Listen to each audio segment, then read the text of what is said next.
வணக்கம். 3 மணி செய்திகளுக்கு வரவேற்பது நான் நந்தா. முதலில் இந்த நேரத்திற்கான தலைப்புச் செய்திகளை பார்க்கலாம். நாடாளுமன்ற தேர்தல் மற்றும் தொகுதி பங்கீடு தொடர்பாக ஆலோசனை நடத்த தமிழ்நாடு காங்கிரஸ் நிர்வாகிகளுக்கு கட்சி மேலிடம் அழைப்பு. 29, 30ஆம் தேதிகளில் நடைபெறும் ஆலோசனைக் கூட்டத்தில் கே.எஸ். அழகிரி, ப. சிதம்பரம், மாணிக்கம் தாகூர் உள்ளிட்டோர் பங்கேற்கின்றனர். பல வழக்குகளை எதிர்கொண்டுள்ள ஓ. பன்னீர்செல்வம் விரைவில் சிறை செல்வார் என்று கோவையில் எடப்பாடி பழனிசாமி பேட்டி. ரகசியங்களை வெளியிட்டால் எடப்பாடி பழனிசாமி சிறைக்கு செல்வார் என்று ஓ. பன்னீர்செல்வம் கூறியிருந்த நிலையில் பதில். சொல்லு, நான் தைரியமா சொல்றேன். சொல்லு, அப்படி இருந்தா திமுக விடுவானுங்களா? சொல்லு பார்க்கலாம். திமுக பி டீம் அப்படித்தான் சொல்லுவாங்க. வேற வழியே கிடையாது. இவரு ஜெயிலுக்கு போறது உறுதியாயிட்டது.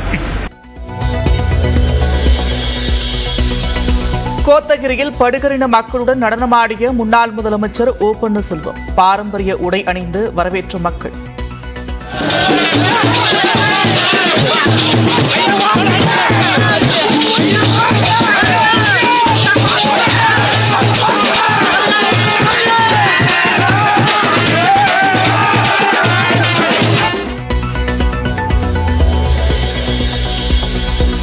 எண்ணூர் அருகே கோரமண்டல் உரத் தொழிற்சாலையில் கடலுக்கு அடியில் பதிக்கப்பட்ட குழாயில் அமோனியா வாயு கசிவு.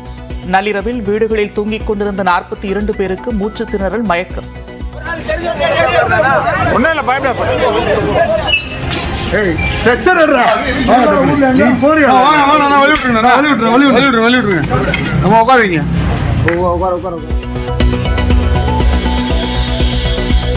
காற்றில் அனுமதிக்கப்பட்டதை விட 5 மடங்கு அதிகமாக அமோனியா வாயு இருப்பதாக மாசு கட்டுப்பாட்டு வாரியம் தகவல். ஆலையை தற்காலிகமாக மூட தமிழ்நாடு அரசு உத்தரவு. எண்ணூரில் வாயு கசிவுக்கு காரணமான ஆலையை நிரந்தரமாக மூடக்கோரி பொதுமக்கள் போராட்டம். ஆயிரக்கணக்கானோர் திரண்டு மறியல்.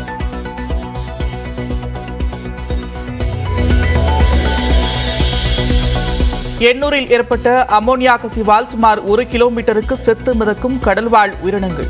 ஏற்கனவே எண்ணெய் கழிவால் பாதிக்கப்பட்டு வாழ்வாதாரம் இழந்து தவிக்கும் மீனவர்கள்.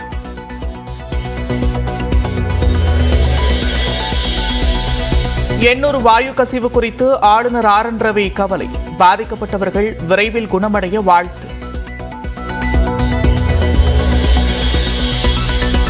வாயு கசிவால் பாதிக்கப்பட்டவர்களை மருத்துவமனையில் சந்தித்த அமைச்சர் மா. சுப்பிரமணியன் அனைவரும் நலமுடன் இருப்பதாக தகவல்.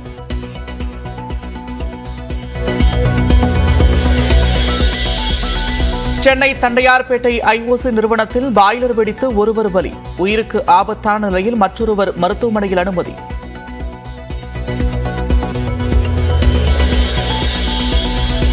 தமிழகத்தில் கோவை, மதுரை, திருச்சி, திருவள்ளூரில் தலா ஒருவர் புதிய வகை கொரோனா தொற்றால் பாதிப்பு. 4 நாட்கள் தனிமைப்படுத்திக் கொண்டால் தொற்றிலிருந்து விடுபடலாம் என்று அமைச்சர் மா. சுப்பிரமணியன் தகவல். ஆதி திராவிடர் மற்றும் பழங்குடியின நலத்துறை சார்பில் புதிய திட்ட பணிகளுக்கு காணொலி மூலம் அடிக்கல் நாட்டினார் முதலமைச்சர் மு. க. ஸ்டாலின். 184 கோடி ரூபாய் மதிப்பிலான நலத்திட்ட உதவிகளையும் வழங்கினார். நெல்லை, கன்னியாகுமரி மற்றும் தூத்துக்குடி மாவட்டங்களில் டிசம்பர் 31ஆம் தேதி கனமழைக்கு வாய்ப்பு. தமிழகத்தின் ஒரு சில இடங்களில் ஜனவரி 2 வரை மிதமான மழை பெய்யும் என்று வானிலை மையம் கணிப்பு.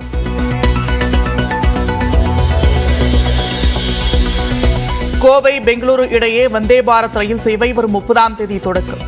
காணொலி மூலம் தொடங்கி வைக்கிறார் பிரதமர் நரேந்திர மோடி.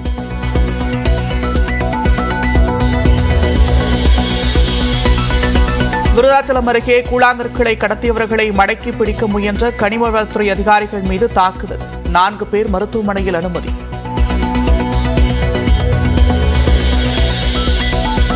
சேலம் சூரமங்கலம் காவல் நிலையத்தில் கையெழுத்திட்ட பெரியார் பல்கலைக்கழக துணைவேந்தர் ஜெகநாதன் கைதாக்கி ஜாமீனில் வெளியே வந்த நிலையில் நீதிமன்ற நிபந்தனையால் கையெழுத்திட்டார்.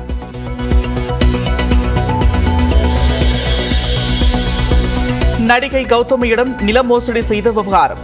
கைதான அழகப்பனை 3 நாட்கள் காவலில் எடுத்து காவல்துறை விசாரணை.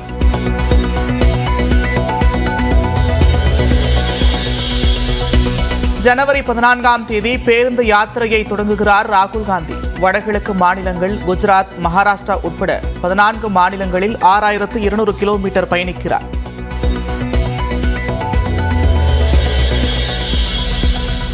சபரிமலையில் தங்க அங்கி அணிவித்து சிறப்பு தீபாராதனை, மண்டல பூஜை, பல்லாயிரம் பக்தர்கள் தரிசனம்.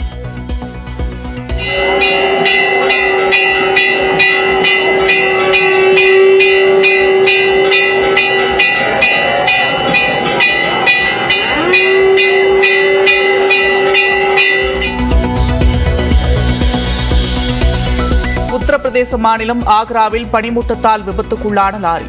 கோழிகளை போட்டி போட்டுக்கொண்டு தூக்கி சென்ற பொதுமக்கள்.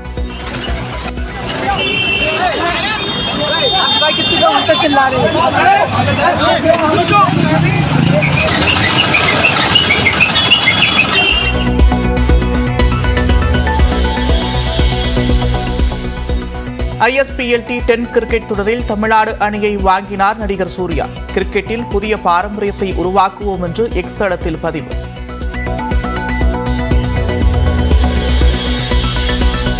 தமிழ்நாடு இணையம் சார்ந்த தொழிலாளர்கள் நலவாரியம் அமைப்பு. ஆன்லைனில் உணவு விநியோகம் செய்யும் சுமார் 1 லட்சம் அமைப்பு சாரா தொழிலாளர்கள் பயனடைவார்கள் என்று தமிழ்நாடு அரசு அறிவிப்பு.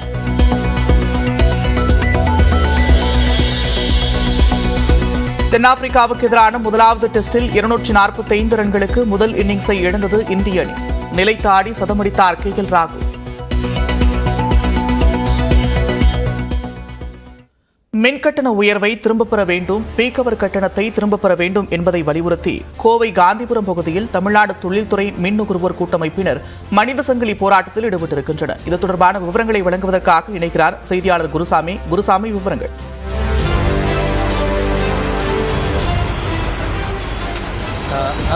தமிழகம் முழுவதும் கடந்த ஆண்டு மின்கட்டணமானது உயர்த்தப்பட்டது. குறிப்பாக நிலைக்கட்டணம் சுமார் 400 மடங்கு உயர்த்தப்பட்டிருந்த நிலையில் பீக் ஹவர் எனப்படக்கூடிய கட்டணமும் உயர்த்தப்பட்டிருந்தது. இவற்றை திரும்ப பெற வேண்டும் என்ற ஒரு கோரிக்கையினை முன்வைத்து தமிழகம் முழுவதும் தொழில் முனைவோர் தமிழ்நாடு தொழில்துறை மின் நுகர்வோர் கூட்டமைப்பு என்ற ஒரு கூட்டமைப்பை ஏற்படுத்தி தொடர் போராட்டங்களில் ஈடுபட்டு வருகிறார்கள். இந்த போராட்டத்தினுடைய 8வது கட்ட போராட்டமாக தற்பொழுது மனித சங்கிலி போராட்டமானது நடத்தப்பட்டுக் கொண்டிருக்கிறது.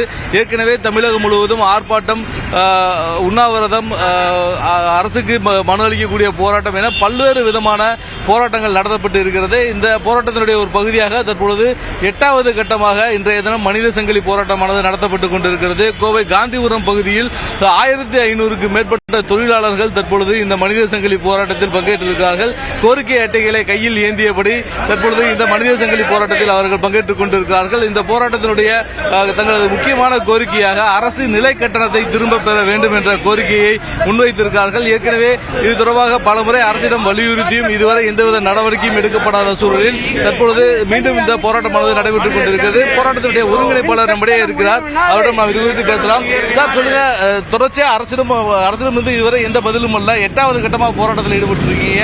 அரசின் சார்பில் இருந்து என்ன சொல்லியிருக்கிறாங்க? இந்த பொதுவாக பார்த்தீங்கன்னா அரசிடத்தில் நாங்கள் 8ஆம் கட்ட இயக்கமாக நடத்தி கொண்டிருக்கிறோம். இன்னைக்கு பார்த்தீங்கன்னா 111வது நாள் இந்த இயக்கத்தை நடத்தி கொண்டிருக்கிறோம். அரசு நேரடியாக வந்து பிரச்சனைகள் ஒரு முறை அமைச்சர் மக்கள் 2 பேர் எங்கள்கிட்ட பேசினாங்க. அதுக்கப்புறம் எங்க பிரச்சனையை எங்கள்கிட்ட கேட்காம மின்சார வாரிய அதிகாரி சொல்வதே கேட்டு எங்கள் மேல் சுமை வைத்து இன்னைக்கு தமிழ்நாட்டில் இருக்கின்ற 10 லட்சம் MSME தொழில் முனைவர்களை முடக்குவது மூலமாக 1 கோடி தொழிலாளி பாதிக்கிறாங்க. எங்களுக்கு சரியான பதில் வந்து அரசிடத்து கிடைக்கல. அது மிகுந்த மன வருத்தத்தை எங்களுக்கு தந்து கொண்டிருக்கிறது. எங்களுடைய பிரதான கோரிக்கை என்னன்னு கேட்டீங்கன்னா, நாங்கள் பயன்படுத்துகிற மின்சாரத்துக்கான யூனிட் கட்டணத்தை உயர்த்தினார்கள். நாங்கள் அது எதுவுமே சொல்லல. 8 ஆண்டுகள் உயர்த்தவில்லை என்றார்கள், கட்டுகிறோம். ஆனால் இப்பொழுது மாதாந்திர வாடகைக்கும் உங்களுக்கு மின்சார பயன்பாட்டு கட்டணத்துக்கு 2க்கு வித்தியாசம் இருக்கு. மாதாந்திர வாடகை என்பது அந்த நிலை கட்டணம் என்பது உங்களுக்கு பாத்தீங்கன்னா 35 ரூபாய் இருந்தது 112 கிலோவாட் வரைக்கும். அது இன்னைக்கு ஒரு கிலோவாட்டுக்கு வந்து 153 ரூபாய் உயர்த்திட்டாங்க. இது என்னன்னு கேட்டீங்கன்னா, ஒரு 112 கிலோவாட் வாங்கினவங்க 3250 ரூபாய் மாதாந்திர வாடகை கம்பெனி கட்டிட்டு இருந்தவங்க இன்னைக்கு 17500 ரூபாய்க்கு மேல கட்டுவதற்கு தள்ளிட்டாங்க. இது முடியல யாருனாலையும். இதை தான் நாங்கள் முழுமையாக திரும்ப பெற வேண்டும். அதே போல உங்களுக்கு பீக் அவருக்கு வந்து மீட்டருக்கு வந்து பல 1000 கோடி ரூபாய் கொடுத்து பர்ச்சேஸ் பண்ணி வாங்கி அது பெரிய லாபம் அவங்க எடுத்துட்டு போறாரு. அது விட்டு கொடுத்தா தொழில் நடக்காது. பீக் அவருக்கான வந்து மீட்டர் பொருத்துவதை கைவிட வேண்டும் என்கின்ற கோரிக்கையும், அதே போல மேற்குறைகள் எங்களுக்கு கட்டணம் வந்து அவங்க வந்து நிறைச்சிருக்காங்க, 50% குறைச்சிருக்காங்க. முழுமையாக திரும்ப பெற வேண்டும். பிற மாநிலங்கள் மாதிரி 50% மாநில கோரிக்கைகளை ஒழித்து போராடிக்கிட்டே இருக்கீங்க. தொடர்ச்சியா 8 கட்டமா போராடி இருக்கீங்க. அரசிடம் இருந்து முறையான பதில் இல்லைன்னா அடுத்த கட்ட போராட்டம் என்னவா இருக்கும்? நிச்சயமாக நாங்கள் என்ன கேட்டீங்கன்னா, தொழில்துறை சார்ந்தவர்கள் நாங்கள் அரசியல் சார்பு நிலையில் இருந்து நாங்கள் போராடாத காரணத்தினாலதான் தமிழகவுடைய முதல்வரை கவனிக்க வேண்டும் என்பதற்காக ஈர்க்க வேண்டும் என்பது நடத்துகிறோம். அடுத்த கட்டம் இது இத்தனை இயக்கம் நடத்திட்டோம். நாங்கள் இனி அடுத்த கட்டமாக இந்த போராட்டத்துக்கு அப்புறம் நாங்கள் தமிழ்நாடு முழுவதும் இருக்கின்ற தொழில் அமைப்புகளுடைய ஒருங்கிணைப்பாளர் அழைத்து நாங்கள் பேசி முடிவு செய்வோம். தொடர்ச்சியாக இதுவரை கடந்த 100 நாட்களுக்கு மேலாக கோரிக்கைகளை வலியுறுத்தி போராட்டத்தில் ஈடுபட்டுக் கொண்டிருக்கக்கூடிய தொழில் முனைவோர் இன்று 8வது கட்டமாக மனித சங்கிலி போராட்டத்தில் ஈடுபட்டுக் கொண்டிருக்கிறார்கள். அரசு தங்களது கோரிக்கைகளை ஏற்கும் வரை தொடர்ச்சியாக அடுத்தடுத்த கட்டமாக போராட்டங்களில் ஈடுபட போவதாகவும் போராட்டத்தில் ஈடுபட்டிருக்கக்கூடிய தொழில் முனைவோர் தெரிவித்திருக்கின்றனர்.